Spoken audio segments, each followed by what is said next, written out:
സമാധാനവും കണ്ടു. വിഷമവും പ്രയാസവും ഉള്ളവർക്ക് അവരിൽ ശാന്തതയുടെ, സമാധാനത്തിന്റെ നല്ല മനോഹരമായ മുഖം കണ്ടു. അവരുടെ ജീവിതത്തിലൂടെ, നമ്മുടെ പൂർവികരായ മുസ്ലിം നേതാക്കളുടെ ജീവിതത്തിലൂടെ അന്യ സുഹൃത്തുക്കൾ ഇസ്ലാമിനെ കണ്ടു. എന്നാൽ ഇന്ന് നോക്കൂ പ്രിയപ്പെട്ടവരെ, നമ്മിലൂടെ, നമ്മുടെ ജീവിതത്തിലൂടെ, നമ്മുടെ സംസ്കാരത്തിലൂടെ, നമ്മുടെ പ്രവർത്തനത്തിലൂടെ മറ്റുള്ള ആളുകൾ ഇസ്ലാമിനെ വെറുക്കുകയാണ് ചെയ്യുന്നത്. അവർ ഇസ്ലാമിന്റെ ശത്രുക്കളായി മാറുകയാണ് ചെയ്യുന്നത്. ഇതിന്റെ കാരണം നമ്മൾ മാത്രമാണ്. ഇതിന്റെ കാരണം നമ്മുടെ കൂട്ടത്തിലുള്ള, നമ്മുടെ സമുദായത്തിൽപ്പെട്ട ആളുകൾ മാത്രമാണ്. ഒരിക്കലും നമ്മൾ അന്യ സമുദായത്തെ, അന്യ പാർട്ടിക്കാരെ, അന്യ വിഭാഗങ്ങളെ, ഏതെങ്കിലും നമ്മുടെ അയൽവാസികളെ കുറ്റപ്പെടുത്തിയിട്ട് കാര്യമില്ല.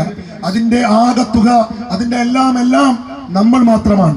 അതിന്റെ ഒരു കാരണം പ്രിയപ്പെട്ടവരെ, നിങ്ങൾ നോക്കൂ, നമ്മുടെ ഈ വർത്തമാന കാലഘട്ടത്തിൽ സൂപ്പർ സൗകര്യങ്ങൾ വരുന്നതിന് മുമ്പ്, ഇപ്പോൾ വർത്തമാന എല്ലാവിധ ആധുനിക സൗകര്യങ്ങളും വരുന്നതിന് മുമ്പ് നമ്മുടെ നാട്ടിൽ ഇസ്ലാം എത്തിയിട്ടുണ്ട്. മക്കയിലും മദീനയിലും പഠിപ്പിച്ചതുപോലെയുള്ള ഇസ്ലാം നമ്മുടെ നാട്ടിലും എത്തിയിട്ടുണ്ട്.